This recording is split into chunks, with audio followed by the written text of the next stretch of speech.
안녕하세요. 반갑습니다. 여름 시즌 성경교리 특강 주기도문, 오늘은 예수님께서 가르쳐 주신 이 기도문 세 번째 시간, 하나님의 뜻에 대해서 함께 나누도록 하겠습니다. 먼저 성경 본문을 좀 읽고 함께 나누기를 원하는데요. 그러므로 너희는 이렇게 기도하라. 뜻이 하늘에서 이루어진 것 같이 땅에서도 이루어지이다. 오늘 우리에게 일용할 양식을 주시옵고. 이 세 번째 시간 하나님의 뜻에 대해서 나눌 때 두 가지를 좀 나누게 되는데, 첫 번째는 뜻이 하늘에서 이루어진 것 같이 땅에서도 이루어지이다 입니다. 그리고 두 번째는 오늘 우리에게 일용할 양식을 주시옵고 입니다. 먼저 뜻이 하늘에서 이루어진 것 같이 땅에서도 이루어지이다, 이걸 살펴보게 될 텐데, 이 기도는요, 주기도문에 나오는 7가지 간구 중에서 세 번째 간구입니다. 사실 이 기도는 매우 드리기 어려운 기도 중에 하나예요. 왜냐하면 하나님의 뜻 못지않게 우리의 뜻, 내 자신의 뜻, 내 소원이 비중을 너무 많이 차지하기 때문입니다. 그리고 그 뜻이 이루어지기를 언제나 소원하기 때문에 이게 참 어려운 기도가 될 수가 있는 거죠. 만약 하나님의 뜻과 사람의 뜻이 항상 일치한다면 기도는 어려운 것이 아닐 수 있겠습니다. 그러나 인간의 뜻은 너무나 자주 하나님의 뜻과 일치하지 못하고 오히려 그 반대가 될 때가 더 많기 때문에 이 기도는 매우 어려운 기도일 수 있겠습니다. 이런 의미에서 뜻이 하늘에서 이루어진 것처럼 땅에서도 이루어지이다, 이 기도는 오히려 어찌 보면 주님, 내가 내 모든 뜻을 포기하고 하나님의 뜻을 전적으로 수용하겠습니다 라고 하는 태도가 너무나 중요한, 이 하나님의 뜻이 이 땅에 이루어지는 우리의 기도의 태도가 되겠습니다. 어떤 사람들은요, 이 기도를 어떤 친구들의 번영과 누군가의 행복을 비는 기원 정도로 사용할 때도 많습니다. 사업 번창하기를 바란다, 이 뜻하는 것이 모두 이루어지기를 바란다 식의 말쯤으로 생각하는 경우들이 있죠. 그러나 이 기도는 이러한 기원이나 덕담이 아닙니다. 이 기도는 하나님의 뜻, 그 뜻이 내 안에서 그대로 이루어지기를 소원하는 기도이고, 내 모든 소원과 욕심조차도 철저히 주님의 뜻 앞에 죽고, 또 그 주님의 뜻만이 온전하게 세워지기를 소원하는 기도가 바로 이 기도가 되겠습니다. 그러다 보니까 여기에 해당하는 대표적인 기도는 바로 이 예수님의 겟세마네 동산에서의 기도입니다. 인간으로서 도저히 감당할 수 없을 것만 같았던 그런 고난과 역경을 피할 수 있다면 피하고 싶은 것이 예수님이셨음에도 불구하고 예수님도 그러한 마음을 가지셨었죠. 그래서 하나님 앞에, 하나님 하실 수 있으면 이 잔을 내게서 옮겨주십시오 라고 고통스럽게 호소하셨던 예수님이십니다. 그런데도 불구하고 예수님께서는 이렇게 말씀하시죠. 내 뜻대로 마시고 아버지의 뜻대로 하옵소서. 이것이 오늘 우리에게 가르쳐 주신 하늘의 뜻이 하늘에서 이루어진 것 같이 땅에서도 이루어지는 기도의 진수이며 절정이 되는 것입니다. 이렇게 볼 때 누가 부담 없이 이런 기도를 하나님께 쉽게 드릴 수가 있겠어요. 그러다 보니까 이 하나님의 뜻을, 또 뜻이 이루어지는 것에 대해서 너무나 가벼이 생각했었던 우리의 신앙의 자세를 돌아봐야 하겠습니다. 그렇다면 우리가 먼저 봐야 되는 건 뭐냐면, 그러면 하나님의 뜻이라는 게 무엇일까? 이걸 우리가 알아야 또 무게감이 있게 우리의 삶에서 비중을 두고 하나님의 뜻을 구하게 될 텐데, 이 하나님의 뜻, 그 중에 뜻이라고 하는 말은 헬라어로 델레마라고 얘기를 합니다. 이 델레마라고 하는 것은 어떤 뜻이냐면 하나님의 공의로운 요구, 그리고 구원을 이루기 위한 하나님의 계획을 말해요. 하나님의 뜻은 이 세상과 인간을 향해 가지고 계신 계획과 목적, 그런 목적의 계획이 있으시다는 것이지요. 그래서 바울은 이에 대해서 에베소서 1장 11절 말씀에 모든 일을 그의 뜻의 결정대로 일하시는 이의 계획을 따라 우리가 예정을 입어 그 안에서 기업이 되었으니 라고 말씀하였고요. 디모데후서 1장 9절 말씀에서는 하나님이 우리를 구원하사 거룩하신 소명으로 부르심은 우리의 행위대로 하심이 아니요 오직 자기의 뜻과 영원 전부터 그리스도 예수 안에서 우리에게 주신 은혜대로 하심이라 라고 말씀하셨어요. 우리가 이걸 통해서 알 수 있는 것처럼요. 하나님의 뜻이 그럼 무엇일까? 한 줄로 정리해 보자면 하나님의 뜻은 온 인류와 구원, 온 인류의 구원과 회복이 하나님이 말씀하시는 첫 번째 뜻이라 할 수 있는 것입니다. 또한 이와 관련돼서 이 하나님은 온 인류의 구원과 회복이 하나님의 첫 번째 뜻인데 그러면 개개인에게 있어서 개개인에게 나에게 있어서의 하나님의 뜻은 무엇일까를 우리가 볼 수 있어야 되겠는데요. 이건 세부적인 것이겠죠. 하나님 온 인류를 향해서는 구원하심과 회복을 위한 하나님의 뜻이 있는데 그것을 위해서 그 큰 하나님의 뜻을 위해서 개인들에게는 어떠한 뜻이 있으실까? 그것이 바로 성경에 나와 있는 거예요.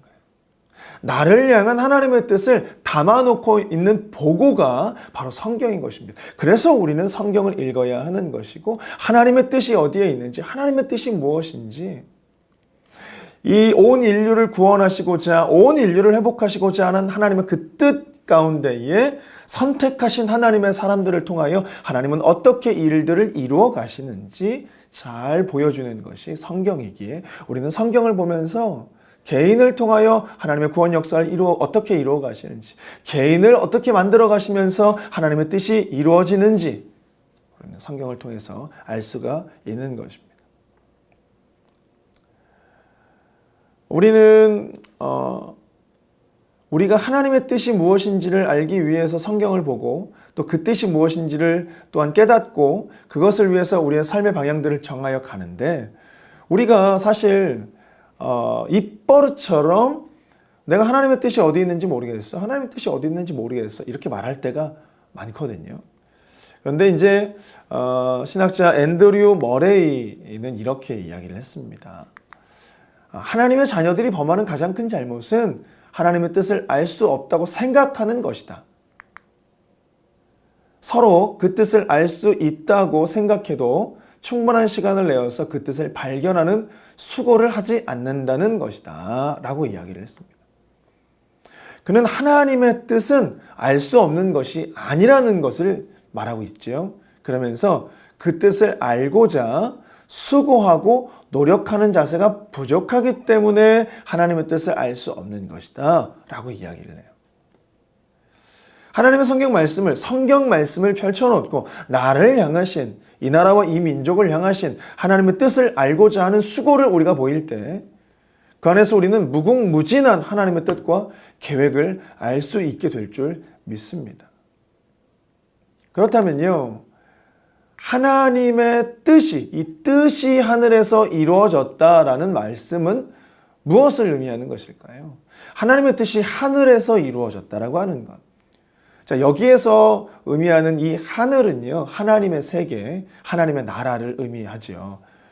그러면 하나님의 나라는 무엇을 말하는일까요?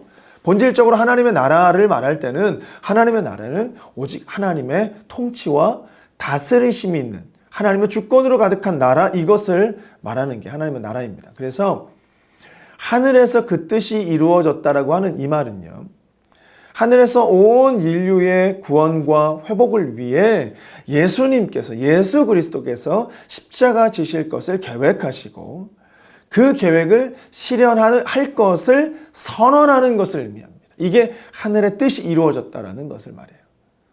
또한 그 뜻을 이루기 위해서 예수님께서 이 땅에 오신 것이 바로 하늘의 뜻이 이루어진 것을 말하는 것입니다. 그래서 요한복음 4장 34절 말씀 가운데 예수께서 이르시되 나의 양식은 나를 보내신 이의 뜻을 행하며 그의 일을 온전히 이루는 것이니라 라고 말씀하셨어요. 이렇게 볼 때 예수님께서 이 땅 가운데에 이 땅에서 행하신 모든 사역은 하나님의 뜻이고 하나님의 계획의 성취라고 하는 것입니다. 이게 하늘의 뜻이 이루어진 것을 말해요. 하늘에서 뜻이 이루어진 것을 말합니다. 그러면 이젠 땅에서 이루어진 것, 뜻이 하늘에서 이루어지는 것 같이, 그런 것과 같이 이제 땅에서 이루어지는 것, 이것은 어떤 것을, 무엇을 말하는 것일까요? 예수 그리스도를 통해서 하나님의 뜻이 하늘에서 이루어진 것 같이 이제 이 땅에서는 예수님을 닮아 살아가는 우리를 통하여 예수님의 뜻을 이루며 살기로 작정된 제자들인 우리를 통해 하나님의 뜻이 이루어져야 된다는 말입니다. 다시 한번 말씀드리면 하나님의 뜻은 하늘에서는 예수 그리스도를 통해서 온 인류를 구원하고 온 인류를 살릴 것에 대한 예수 그리스도를 이 땅에 보내시는 그 계획이 예수님이 이 땅에 오심으로 말미암아 이루어진 것이고, 이 땅에서 이루어진 것, 하나님의 그 뜻이 이 땅에서 이루어지는 것은 이 땅에서 이제 예수님을 닮아 살아가는, 예수님의 뜻을 이루며 살기로 작정되어진 제자들인 우리를 통하여서 하나님의 뜻이 이 땅에 이루어진다라는 말씀입니다. 그래서 에베소서 6장 6절에서 7절 말씀 가운데 보면, 눈가림만 하여 사람을 기쁘게 하는 자처럼 하지 말고 그리스도의 종들처럼 마음으로 하나님의 뜻을 행하고 기쁜 마음으로 섬기기를 주께 하듯 하고 사람에게 하듯 하지 말라라고 이야기해요. 다시 말해서 내가 그리스도의 성품을 닮아감으로써 하나님의 뜻이 이루어지기를 바라는 것입니다.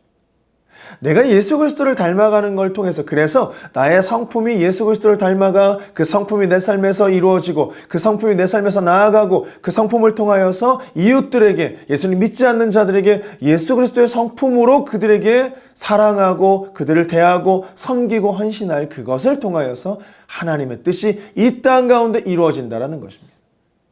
그래서 우리의 옛 습관과 옛 모습으로 인해서 짓고 있었던 죄악들을 끊어버리는 것, 부정한 입술의 습관을 버려버리는 것, 인간적인 욕망과 원망으로 가득 찼었던 나의 삶이 완전한 새로운 삶으로 변화되는 것이 바로 하나님의 뜻이 이 땅에서도 이루어지는 대표적인 모습인 것입니다.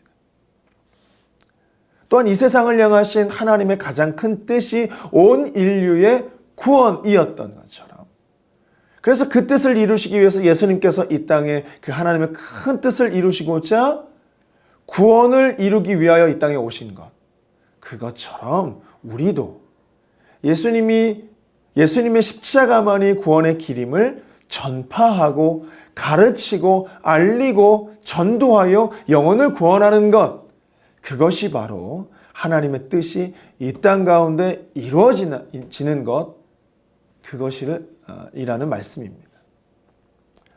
그렇다면 우리가 어떻게 하면, 이 하나님의 뜻이 어떻게 하면 이 땅 가운데 이루어질 수 있을까요? 어떻게 하면 하나님의 뜻을 우리는 이 땅에서 이룰 수 있을까요? 첫 번째는 이것입니다. 기도해야 합니다. 이것은 하나님의 뜻을 알기 위해서 우리가 반드시 해야 하는 것입니다. 어떤 목사님은 이것에 대해서 이 기도에 대해서 이렇게 이야기를 하시는데, 하나님의 뜻을 강물에 비교한다면 기도란 수도관과 같아서 기도라는 수도관을 통해서 하나님의 뜻인 강물이 거세게 밀려오게 되는 것이다 라고 이야기를 했습니다. 하나님의 뜻을 이 땅에 이루고자 한다면 우리는 하나님의 뜻을 분별할 수 있어야 돼요. 그러기 위하여 반드시 기도해야 되는 것입니다. 그런데 기도 없이 어떻게 우리가 하나님의 뜻을 분별하고 하나님의 뜻을 이룰 수가 있겠습니까? 기도 없이 이루어질 하나님의 뜻을 얻는 것입니다. 기도를 통해서만 우리는 하나님의 뜻이 실현될 수 있다라고 우리는 첫 번째로 해야 되는 건 바로 기도가 되는 것이에요. 여러분, 우리가 너무 잘 아는 마틴 루터, 종교개혁자 마틴 루터의 기도의 일화가 있어요. 마틴 루터에게는 후레드릭 미코니우스라고 하는 친구가 있었습니다. 이 후레드릭 미코니우스와 함께 마틴 루터는 참 큰 힘이 되어져 그를 통해서 많은 위로를 받고 그를 통해서 많은 기쁨을 얻었어요. 그와 함께 종교개혁을 이렇게 이루어가는 한참, 종교개혁이 한창인 무렵에 프레드릭이 불치병에 걸렸다라고 하는 소식을 듣게 된 거예요. 그래서 프레드릭이 죽음을 앞두고 루터에게 최후의 편지를 써서 보내게 됩니다. 이를 받은 루터는 친구를 위해 기도를 하기 시작했던 거예요. 기도를 통해서 아직 이 친구가 죽을 때가 아니라는 사실을 하나님에게 마음 확신을 가운데 들게 됩니다. 하나님께서 그 마음을 주신 거죠. 마틴 루터가 그래서 프레드릭에게 이렇게 다시 편지를 돌려보내는데 이렇게 편지를 썼다라고 얘기를 해요. 내가 하나님의 이름으로 너에게 살 것을 명령한다. 종교개혁이라는 하나님의 뜻을 이루는 데 있어서 아직 네가 필요하다. 주님께서는 결코 네가 죽었다는 소식을 듣게 하지 않으실 것이다. 이것이 하나님의 뜻이기에 나는 그 뜻이 이루어지기를 기도한다. 나는 하나님의 이름이 영화롭게 되는 것을 추구하기 때문에 네가 일어날 것을 확신한다. 이렇게 기도의 내용을 보냈다라고 합니다. 그런데 놀라운 것은 이 마틴 루터의 편지를 받은 프레드릭이 이 편지를 읽고 병이 급속도로 회복하기 시작했다는 거예요. 불치병이라고 진단받은 병이 급속도로 회복되어지기 시작했다는 거예요. 그러면서 6년을 더 살게 되면서 루터를 도와서 종교개혁이라고 하는 이 위대한 사업을 완성할 수 있었다라고 합니다. 여러분, 우리는 하나님의 뜻을 이루기 위해서 반드시 끊임없이 기도해야 합니다. 그리고 기도를 통해서 하나님의 뜻을 분별하고 그 뜻을 위해서 우리의 모든 에너지를 집중할 수 있어야 하겠습니다. 이를 위해 우리는 끊임없이 부르짖어 기도해야 되는 거예요. 내 필요와 유익이 아니라 마틴 루터가 프레드릭을 위해 기도할 때 그의 그냥 남은 여생들을 더 생명 연장하기 위한 것을 위해 기도한 것이 아니라 이 종교개혁이라고 하나님께서 허락하신 종교개혁이라고 하는 이 뜻을 이루기, 하나님의 뜻을 이루기 위한 기도로 하나님께 올려드린 기도와 같이 내 필요와 유익을 위해서가 아니라 하나님의 뜻이 무엇인지 묻는 기도와 그 뜻이 이루어지기 위한 기도를 끊임없이 드리는, 그래서 그 뜻이 우리의 삶에 이루어지고 그 기도를 통하여서 하나님께서 역사하시는 것을 경험하는 우리 사랑하는 모든 성도님들 되시기를 주님의 이름으로 축복합니다. 두 번째는 무엇이냐면 자기를 부인해야 되는 것이에요.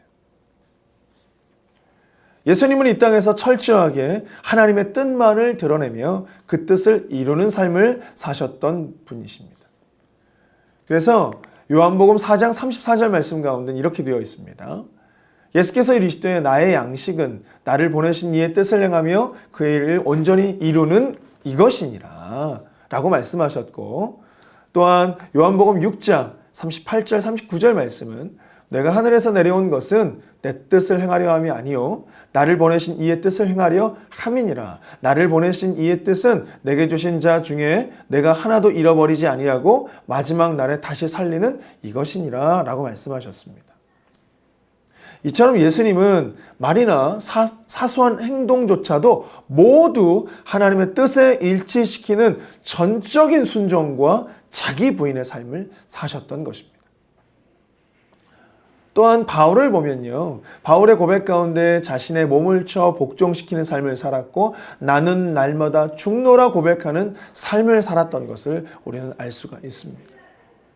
하나님의 뜻만을 위해서 끊임없이 달려가서 그 뜻을 이루는 삶, 그게 바로 바울의 삶이었던 것입니다. 앞에서도 말씀했던 것처럼요, 예수님의 기도, 겟세마네 기도에 보면 예수님도 사람이셨기 때문에 이 죽음과 고통에 대한 두려움 앞에 공포가 있었을 것이고 두려움이 예수님도 있었을 것입니다. 그래서 예수님도 이것을 이겨내시고자 땀방울이 핏방울이 될 정도의 수고와 몸부림이 그 기도로 하나님께 올려드렸던 것이죠. 이건 우리도 마찬가지입니다. 우리에게도 주어진 우리의 삶의 여정이 있고 신앙이 있고 또한 십자가, 하나님께서 허락하신 예수 그리스도를 따라가야 되는 십자가가 있습니다. 그 십자가를 지고 주를 따라가는 것, 사실 이거 쉬운 일 아닙니다. 어려운 일이죠. 경우에 따라서는 우리의 안락을 포기해야 될 수도 있습니다. 즐거움을 포기해야 될 수도 있습니다.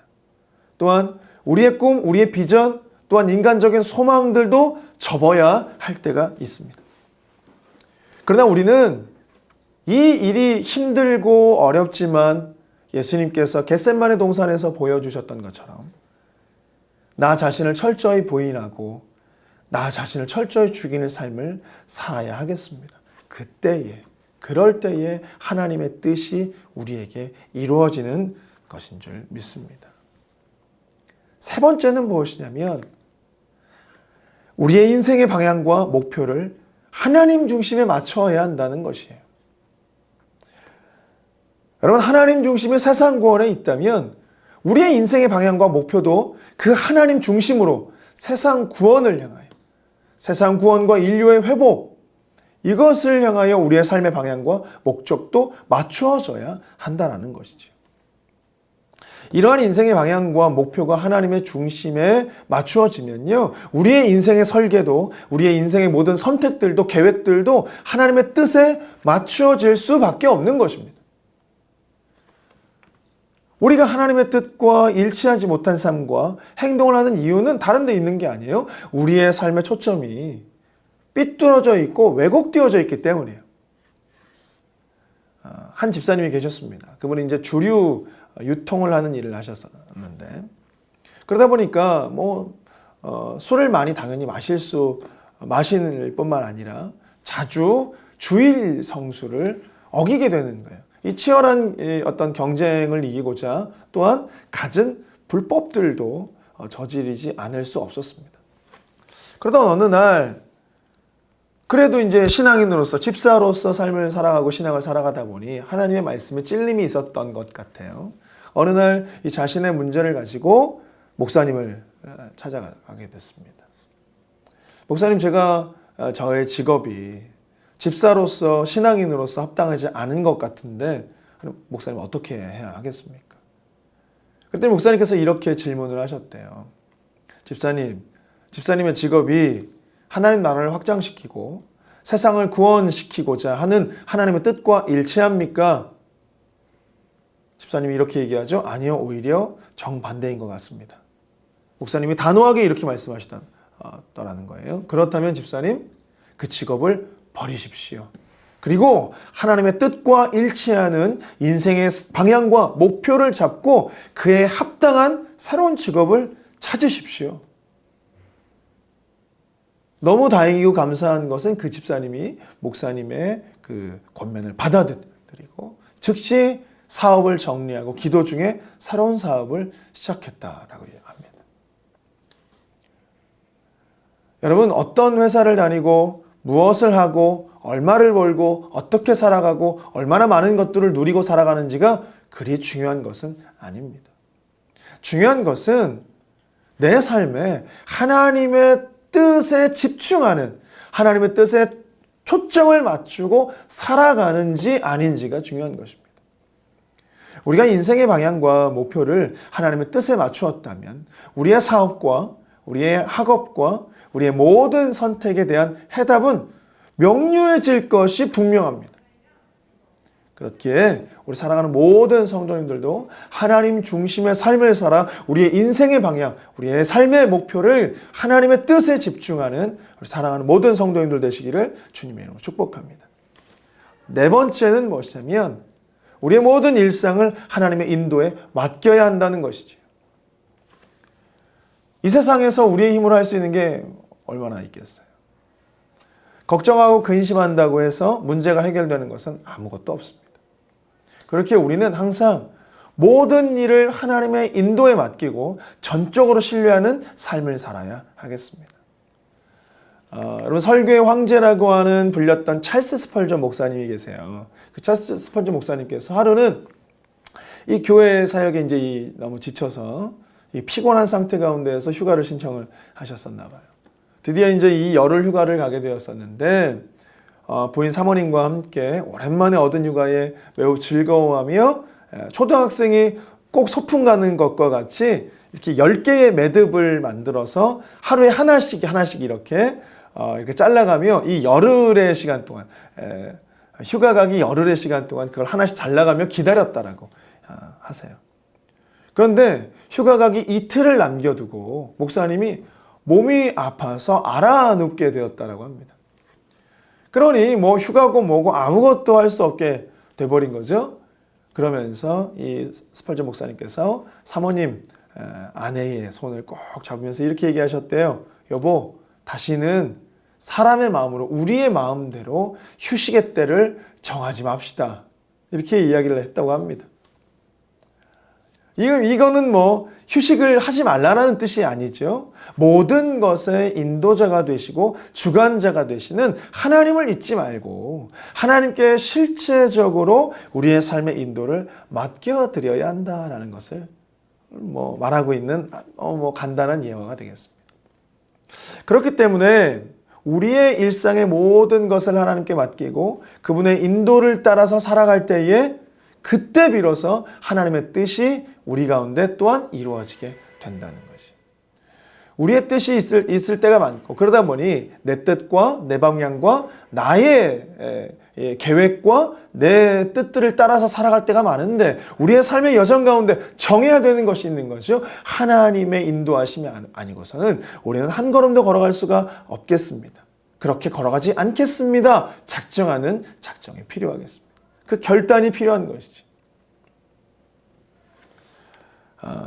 사랑하는 성도 여러분, 지금 저희는 계속해서 하나님의 뜻과 그것을 이 땅에 이루는 방법에 대해서 이야기를 나누고 있습니다.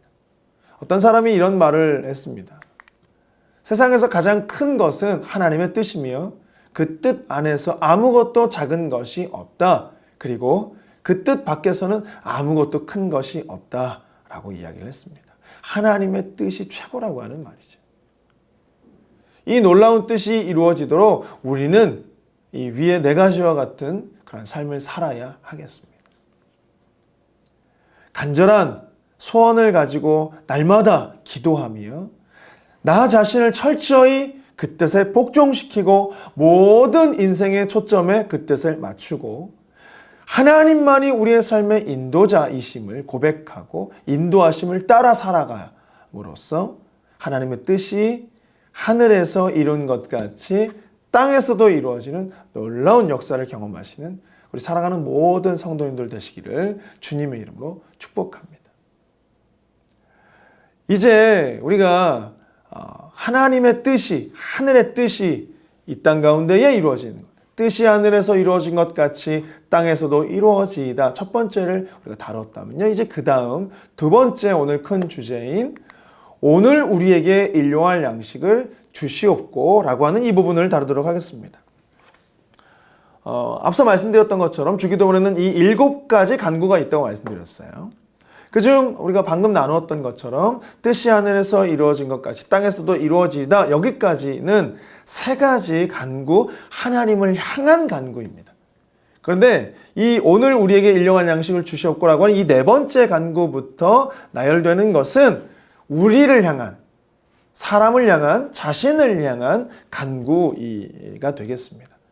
그래서 이 우리를 향한 간구 가운데 첫 번째 간구인 오늘 우리에게 일용할 양식을 주시옵고 라고 하는 이 말씀을 통해 또 은혜를 나누겠습니다. 우리 기독교인들이, 우리 그리스도인들이 종종 착각에 빠질 때가 있는데 무엇이냐면 신앙이 깊어지고 성숙해질수록 인간의 모든 욕구와 욕심, 본능 자체를 철저히 포기하고 버려야 하며 세상과 완전히 단절되어야 하는 삶을 살아야 한다고 생각하는 것입니다. 그래서 이 금욕주의가 기독교적인 것이라고 생각을 한다는 거예요. 육적인 것을 멀리하면 멀리할수록 하나님께 더 가까이 갈 수 있다고 생각을 합니다. 물론 이러한 금욕적인 삶이 그리스도를 닮아가는, 예수 그리스도를 닮아가고 십자가의 길 걸어가는 것에 도움이 될 수는 있겠습니다. 왜냐하면 날마다 나를 처복종시켜야 하기 때문에, 십자가의 길을 걸어야 하기 때문이겠죠. 그러나 이것은 편협적인 생각인 것입니다. 기독교는 물질을 부정하거나 신앙과 위배되는 것으로 생각하지 않습니다. 물론 정신적인 차원에서 하나님의 나라에 속한 것, 즉 신령한 것을 중하게 여기지만 동시에 하나님이 지으신 이 세계와 인간의 육체도 귀하게 여기고 있는 것입니다. 그러므로 육신을 위한 양식도 구하라고 하는 이 주님의 가르침, 이것이 너무나 우리의 이 땅 가운데에서 삶을 살아가는 삶이 얼마나 또한 중요한 것인지를 보여주는 장면이 되는 것이지요. 우리는 그러다 보니 하나님의 형상을 담도록 노력하고 그 안에서 거룩히 구별되어야 하는 존재이지 결코 이 세상을 외면하거나 인간의 모든 속성 자체를 부정하며 살 수 있는 존재가 아닌 것입니다. 역사적으로 볼 때도 한때 금욕주의가 이 번성해서 자기 육체를 학대하고 육신을 악한 것으로 정죄하며 인간의 현실에서 눈을 돌리고 하나님만을 생각하고 철저히 단절된 삶을 살려고 하는 이 금욕주의와 신부주의, 이 은돈주의가 성행했던 적이 있었죠. 그러나 오히려 이러한 사조가 성행할수록 기독교는 힘을 잃어가고 약화되는 것을 볼 수가 있습니다. 그러다 보니 이 세상에서 빛되고 소금되어야 할 교회가 그 스스로의 자신의 빛을 가리우고 어둠 속으로 숨어버렸기 때문에 역사는 이 시기를 암흑의 시기라고 불리게 되는 것입니다.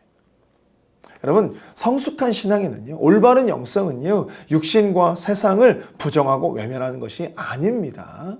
오히려 이 세상의 삶, 육신의 삶을 귀하게 여기고 그 안에서 하나님의 인도하심과 도우심을 구하며 살아가는 것이 올바른 영성이고 성숙한 신앙입니다. 그래서 금욕주의와 기독교는 같지 않다는 것이죠. 예수님께서도 이 사실을 분명히 하시고자 인간 자신에게 필요한 4가지 간구 중 일용할 양식에 대한 그 간구를 첫 번째로 하게 되신 것입니다. 그렇다면 여기서 말하는 이 양식이라고 하는 것은 무엇일까요? 양식은 이 헬라어로 알톤이라고 얘기를 하는데요. 이것은 유대인의 주식인 빵을 가리키기도 합니다.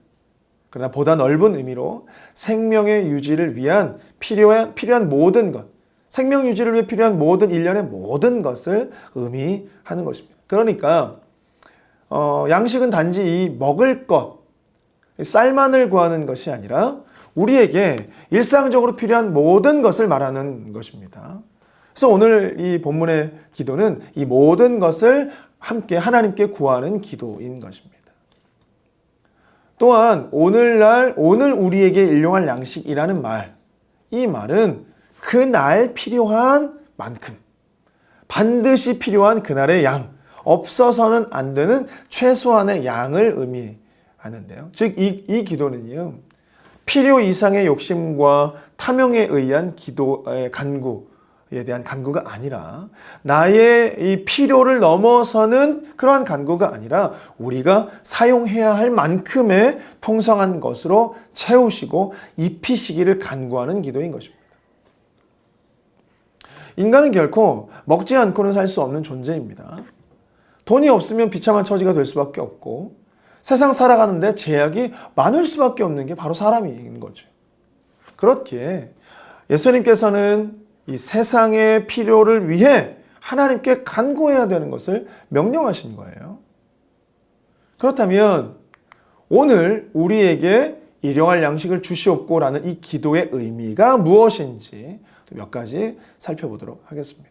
첫 번째는 하나님만이 유일한 공급자라는 걸 알아야 된다는 것이. 밥콕이라는 사람이 있습니다. 이 사람은 이 떡의 배후에는 방앗간이 있고 방앗간의 배후에는 농부의 수고가 있고 그 배후에는 미풍과 비와 해가 있고 그 배후에는 이 땅의 아름다움이 있고 그 배후에는 하나님의 의지가 있다라고 말을 했습니다. 사실 대부분의 사람들은 보이는 것만을 생각하기 일쑤입니다. 그러나 우리가 누리는 모든 것에는 보이지 않는 부분에 더 많은 의미가 있습니다.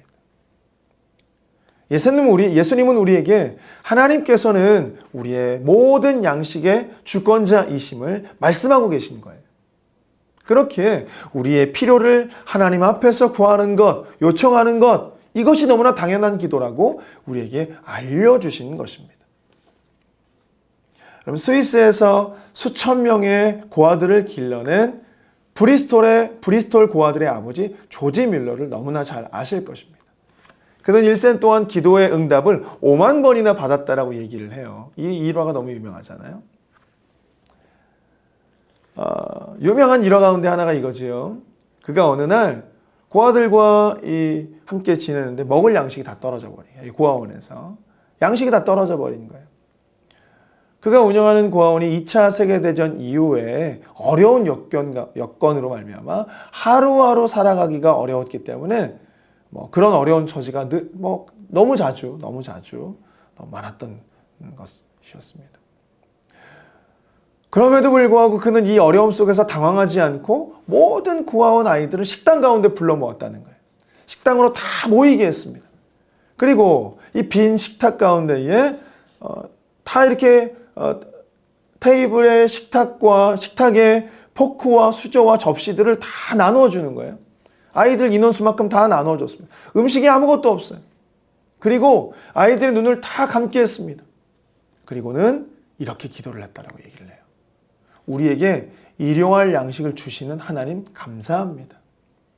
오늘도 우리가 하나님의 뜻을 따라서 하루를 살게 하시고 항상 감사하는 마음을 잃지 않게 하여 주옵소서. 예수님의 이름으로 기도했습니다. 이렇게 기도를 했다는 거예요. 양식이 꼭 있는 것처럼 앞에 풍성한 음식이 주어진 것처럼 기도를 했다는 것이에요. 놀라운 일이 일어났죠. 그 기도가 끝났을 때에 마을에 빵 장사하는 이 사장이 빵을 들고 온 거예요. 트럭으로 빵을 들고 온 거예요. 아침부터 빵을 굽는데 자꾸만 고아 아이들에게 한 번쯤은 빵을 가지고 가야 할 텐데 이게 머릿속에서 계속 맴돌더라는 거예요. 견딜 수가 없어서 아침에 구운 빵을 모두 가지고 왔다는 것이. 그리고 잠시 있다가 또 쿵쿵쿵쿵 문을 두드리는 소리가 있어요. 우유 배달부가 들어온 것입니다.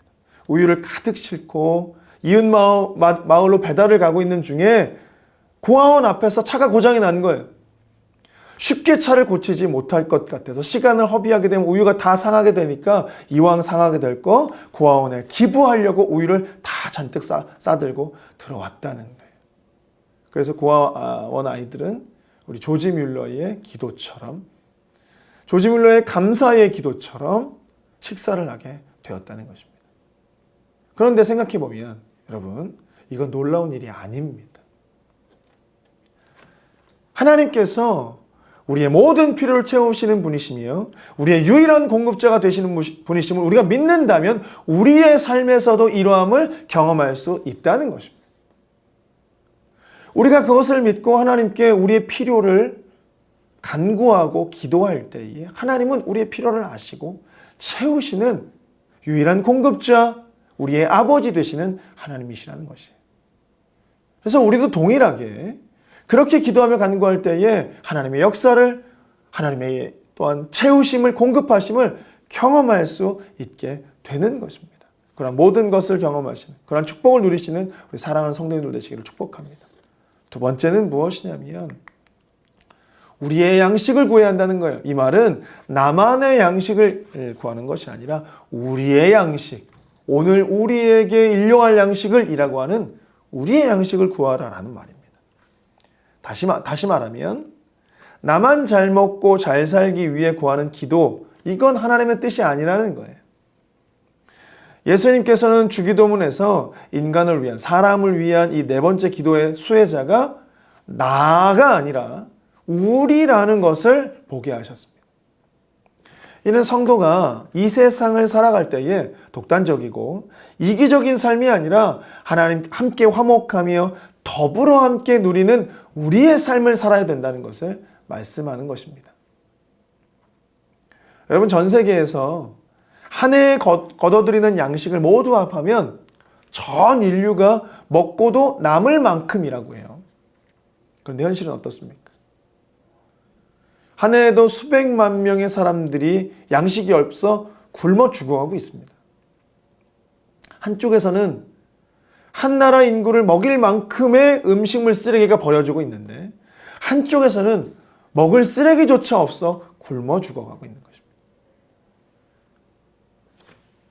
이 기도에서 가르쳐주고 있는 것은 우리가 아닌 나만을 위한 양식을 구하고 나만을 위한 재물을 구하고 나만을 위한 안락과 부귀와 영화를 구하는 것, 이기적이며 탐욕적인 신앙과 가치관, 이것은 우리의 기도가 되어선 안 된다는 것을 가르쳐주고 있는 것입니다.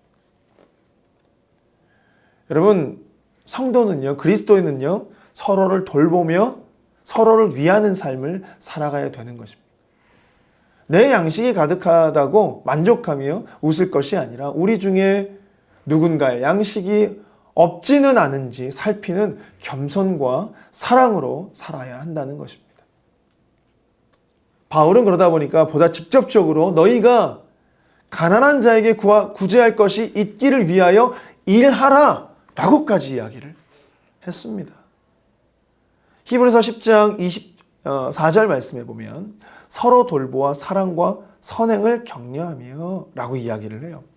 내가 아닌 우리를 위하여 기도하고 우리를 위하여 간구하는 삶, 이것이 하나님께서 원하시는 삶이고 하나님께서 원하시는 기도인 줄 믿습니다.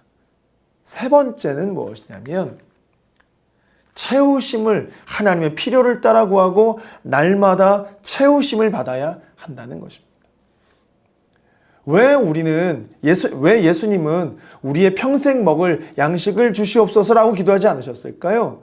평생 먹을 것을 구할 수 있는 기도를 우리에게 알려주셨다면 한 번 기도하고 난 다음에 평생 먹을 수 있게 될 텐데, 일생에 한 번 주님께서 제자들에게 가르쳐 주신 이 기도인데, 이왕이면 제자들과 그 이후에 믿어 이 기도문을 대하는 우리 모두를 위하여 평생 보장받을 기도를 해주시면 더 좋지 않았을까요?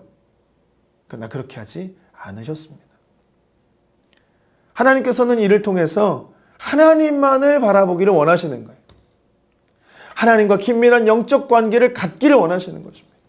날마다 오늘의 양식을 날마다 구함을 통하여서 하나님과 더욱더 친밀해지기를 원하는 것입니다.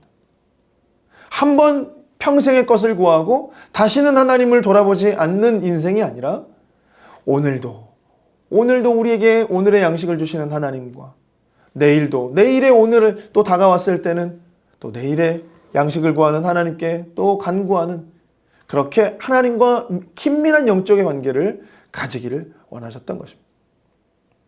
출애굽기 16장을 보시면 여기에 이제 광야에서 하나님께서 만나를 내려주신 처음 사건의 말씀이 나오게 되는데, 만나는 매일매일 하늘로부터 내려왔던 것입니다. 그런데 한 사람이 말씀에 순종치 않고 내일 목까지 걷어 놓았다면 다 썩어져 버린 것이었어요. 매일매일 내려서 매일매일 걷어 먹는 것이 바로 만나였습니다.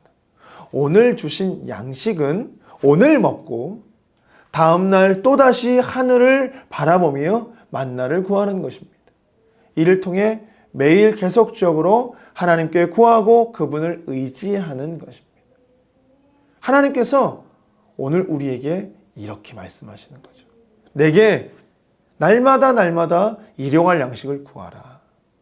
이 말씀은 하나님만이 우리의 필요와 우리의 소원을 만족해 하시는 아버지이심을 인정하라, 이 말의 뜻인 것입니다. 사랑하는 성도 여러분, 하나님은 우리의 필요와 우리의 소원을 다 아시는 분이십니다. 그리고 그것을 채우실 수 있는 유일한 분이신 줄 믿습니다. 그러다 보니 우리는 육적으로나 정신적으로나 영적으로 계속해서 일용할 양식을 구해야 하는 자들인 줄 믿습니다. 그리고 하나님께서 베풀어 주시는 모든 것을 감사함으로 받으며 나만이 아닌 우리 모두의 양식을 구할 수 있는 우리 성숙한 신앙인 되시기를 주님의 이름으로 축복합니다. 오늘 우리는 하나님의 뜻이 이루어지는 것과 그리고 일용할 양식에 대해서 우리가 나누게 되었는데요. 오늘을 살아가는 모든 우리 사랑하는 성도님들께서도 하나님의 뜻이 이루어지는 삶, 일용할 양식으로 말미암아 하나님을 날마다 구하고 나만의 삶을 위한 삶이 아닌 모두를 위한 삶을 살아가시는 우리 사랑하는 모든 성도님들 다 되시기를 주님의 이름으로 축복합니다. 감사합니다.